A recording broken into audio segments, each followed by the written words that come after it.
la cofondatrice de Civocratie, je suis aussi la CIO. On a démarré l'aventure il y a à peu près 6 ans. On travaille principalement avec les collectivités territoriales, déjà parce qu'on les aime, on pense que c'est là où il y a le plus d'impact. Au niveau local, il y a beaucoup de leviers d'action. Alors pourquoi c'est important? Encore une fois, la participation, au niveau local, il y a des leviers géniaux, parce qu'il y a, je pense, plus de confiance sur les territoires par rapport au pouvoir public. Il y a des écosystèmes qui sont assez forts, les gens sont plus embarqués autour de leur territoire, de leur quartier, que peut-être au niveau national où on est un peu déconnecté. Comme je disais avec Julien, on a un peu ce débat de dire quand est-ce qu'on peut en faire et pourquoi ça marche et quand sont les limites. Quand ça marche, c'est quand c'est au service de la transition. On voit que là, les dispositifs de participation, quand c'est mis au service d'une transition écologique, sociale, ça a vraiment de la puissance. C'est pas vu comme un dispositif à part et une case à cocher, je le fais, même si ça a de la valeur en soi et que c'est mieux que de rien faire. Mais quand c'est mis au service du changement et là, il y a un vrai impact et un vrai intérêt à aller chercher le tissu local, parce que si ces gens ne sentent pas du changement, il n'y a pas de changement de visage, il n'y aura pas d'accélération. Donc vraiment, quand c'est mis au service d'une vision autour de la transition écologique et sociale, ça marche super bien.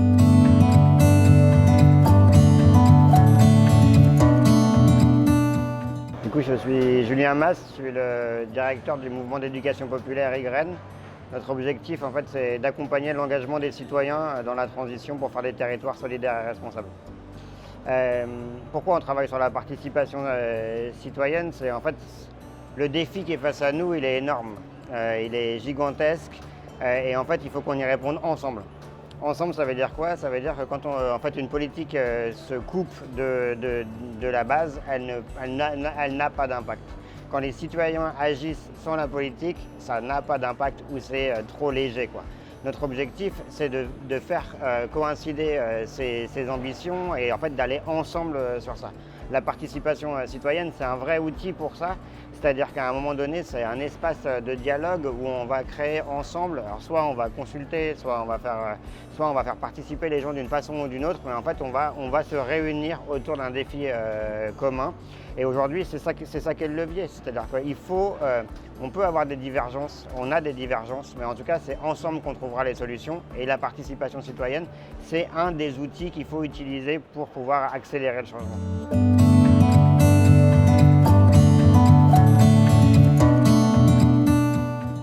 Ouais, on a un super exemple qui s'est passé à Aubervilliers en Ile-de-France. L'association YGREN Ile-de-France avait été appelée pour une problématique de gestion des déchets, jet de déchets par les fenêtres. Et en fait, on a répondu par un dispositif de participation citoyenne pour essayer de redonner envie aux gens de reprendre l'espace public et en fait de réinventer leur espace public. Pourquoi on a fait ça? En fait, on a travaillé pour qu'en fait, les gens en fait, du coup, se réapproprient, mais surtout se disent qu'en fait, cet espace leur appartient. À partir du moment où un espace t'appartient, en fait, tu as beaucoup moins envie de le dégrader. C'est le principe, ça m'appartient, j'ai pas moins envie de le casser. Et du coup, par de la participation citoyenne, en fait, on n'a pas pris l'entrée déchets. On a pris qu'est-ce que vous imaginez pour votre territoire de demain, qu'est-ce que votre quartier doit devenir, comment la place en bas de votre immeuble doit être occupée. Faites des propositions. Ensuite, voilà, ça a duré 6 mois hein, le travail, mais on est passé d'un endroit où en fait effectivement ça jetait par les fenêtres à un endroit avec des fêtes en bas du quartier, des gens qui se réunissent et en fait un endroit qui vit. Et finalement en fait c'était pas un ajout de poubelle qu'il fallait, c'était un ajout de lien social sur le territoire. Ça c'est un exemple. Un autre exemple qui là vient d'être réalisé, c'est à Bordeaux, où en gros la municipalité veut travailler sur la démocratie permanente. Et du coup, on crée une sorte d'auditorium mobile sur lesquels on pouvait utiliser cet auditorium pour les placer en bas des immeubles, sur les places de chacun des quartiers et avec des débats ouverts pendant toute la journée, en fait, avec des élus, des citoyens. Et en fait, il y avait toute une programmation de débats avec ou sans sujet, c'était pas le problème, mais du coup, avec cette rencontre avec les élus, les citoyens, des habitants, les acteurs du social, voilà, et juste pour débattre ensemble. Et en fait, l'hémicycle, et c'était une vraie réussite, parce qu'en fait, l'hémicycle permet en fait d'être ensemble d'avoir dans un cadre qui est quand même assez bienveillant, assez fermé, mais en même temps assez ouvert pour que n'importe qui puisse se permettre de rentrer. Et grâce à nos animateurs professionnels qui sont formés à l'intelligence collective, ça a permis à monsieur et madame tout le monde de participer. Et on a eu une richesse d'idées et surtout, je crois, tu parlais tout à l'heure de la confiance entre les élus et les citoyens. Eh bien, c'est un moment où l'élu était passé comme co-gestionnaire de la ville et plus comme un élu qui prend des décisions, mais en fait on est ensemble pour essayer de construire la ville de demain. Et je crois que c'était une vraie réussite. Alors, il y en a beaucoup, même si on est souvent gentiment instrumentalisé. C'est quand même, il y a des exemples où ça marche super bien. Je vais en donner deux. Un, la ville de Lyon. La ville de Lyon, ils nous utilisent de manière hyper intéressante puisque c'est en fil rouge autour de leur objectif justement de transition écologique. Donc même avant que l'équipe verte soit passée il y a quelques mois déjà, depuis 5 ans, ils font chaque année, ils mobilisent les Lyonnais autour de plusieurs projets d'aménagement urbain, d'éducation, sur le plan climat, etc. Mais le fil rouge autour de ça, un peu le projet politique derrière qu'ils font passer et qui mobilisent, c'est sur la transition. Donc là, on voit que la communauté, elle grandit de plus en plus, que les gens reviennent sur chaque consultation, qu'elle s'étoffe avec des gens qui n'étaient pas là avant, qui vont chercher les copains, etc. Donc c'est un exemple que j'aime bien parce que c'est sur la longueur et qu'on peut justement mesurer un peu d'une année sur l'autre ce qui change, là aussi où il faut qu'on se chauffe un peu et qu'on aille chercher d'autres choses.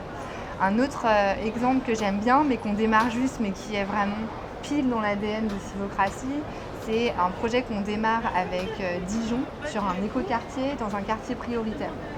Et là, ça va durer 4 ans. Et l'objectif, c'est qu'un écoquartier, ça ne peut pas marcher s'il n'y a pas un changement d'usage. Si les gens du quartier ne s'approprient pas les usages, c'est juste une série de boutons Smart City qui ne veulent rien dire. Donc vraiment, il y a tout un enjeu pour ces populations qui sont a priori pas forcément proches de ces thématiques d'écologie, de choses comme ça, ce qui est moins vrai qu'on pense, mais qui peuvent vraiment comprendre les enjeux de ça, changer les usages, se les approprier. Et là, ce que j'adore, c'est que, même chose, ça va être autour de la plateforme de cet écoquartier sur Civocratie. On va mobiliser tous les acteurs en continu via plusieurs leviers, de personnalisation des contributions, de plusieurs modules, de très participatifs, de co-création, parfois d'un peu plus light, un peu plus fun. Et tout ça, ça va transformer un peu la vie du quartier. Vraiment, l'idée pour nous, la réussite, ce sera si dans 1 an, 2 ans, 3 ans, on a des ambassadeurs locaux qu'on ne connaissait pas, identifiés et qui travaillent pour leur ville en fait.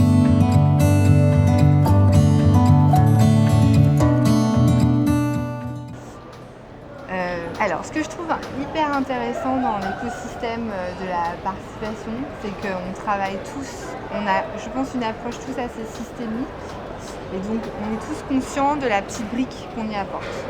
Donc, pour aujourd'hui aller vers une société qui est plus participative, inclusive, le digital ne va pas tout régler, le présentiel et la concertation ne va pas tout régler, il faut de l'éducation, il faut de la culturation des élus, il faut de la culturation des citoyens, il faut des nouvelles manières de travailler. Donc pour moi, les limites, c'est que chacun fait avec ce qu'on peut, on avance un peu là-dessus, mais que si on ne travaille pas avec d'autres usages, d'autres personnes qui expérimentent, si on n'itère pas donc dans une manière aussi très agile et humble, parce qu'on se plante régulièrement, parce que ça marche, la même recette ne s'applique pas de la même manière partout, ça ne marche pas. En l'occurrence, Civocratie, on est une plateforme digitale, mais on n'est pas des purs technocrates. Et je pense que c'est la bonne approche parce que mettre une solution digitale à un problème, ça n'a pas beaucoup d'intérêt. Donc derrière, il faut acculturer, il faut tester, il faut changer, sinon ça fait des boîtes vides, ça crée des attentes, des frustrations, ça ne marche pas. Je pense que la première étape, c'est d'arrêter d'avoir peur de l'autre. Aujourd'hui, la participation citoyenne, elle est souvent cachée. On essaye de ne pas trop la mettre sur l'espace public parce qu'en fait, on a peur vraiment de l'autre. Et je pense que cette première étape qui est de se dire, on vit dans une ville et mes voisins et moi, on peut avoir des idées divergentes et on peut quand même construire une ville désirable pour nous tous. C'est déjà cette première étape qui est vraiment, à mon avis, le frein. Et du coup, ça passe par quoi? Ça passe par l'éducation, par le lien social, par plein de choses. Ensuite, il y a cette notion de temps long que tu as dit tout à l'heure. En fait, il faut qu'on se redise quoi. Voilà, moi je travaille sur beaucoup de problématiques environnementales et l'urgence elle est là, c'est sûr, elle est omniprésente et elle nous fait peur. Mais en fait on ne peut pas construire un avenir désirable sur l'urgence. On ne peut le construire que sur le temps long. Et en fait, ça veut dire qu'il faut réapprendre à nos enfants, à nous-mêmes, à avoir des visions long terme et de savoir qu'en fait, oui, on n'aura pas de solution demain. Oui, quel que soit le maire qui arrive, quelle que soit l'équipe politique qui va arriver, elle ne pourra pas trouver de solution sur un temps de mandat. En tout cas, ça ne sera pas forcément visible.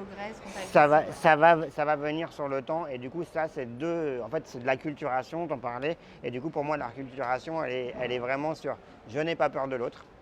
L'autre est mon voisin et en fait, ensemble, on peut créer. Et la deuxième niveau, c'est vraiment repenser en temps long. Je pense que les politiques qui ont marqué l'histoire, c'est ceux qui ont lancé des grands chantiers sur des dizaines d'années, ceux qui se sont dit à des moments stratégiques, hein, voilà, quand on sort de la guerre, c'est beaucoup plus facile forcément de créer quelque chose à une vision long terme parce que en fait, tout le monde sait qu'il y a du temps pour la reconstruction et en fait aujourd'hui on est dans le même état. On est dans une société qui s'écroule et en fait on ne trouvera pas des solutions à cette société qui s'écroule en ayant des visions de participation à 1 an. Non, repartons sur des plans de développement, de la planification sur 30 ans et ça en faisant participer les gens tout de suite maintenant sur quel avenir désirable on veut pour demain.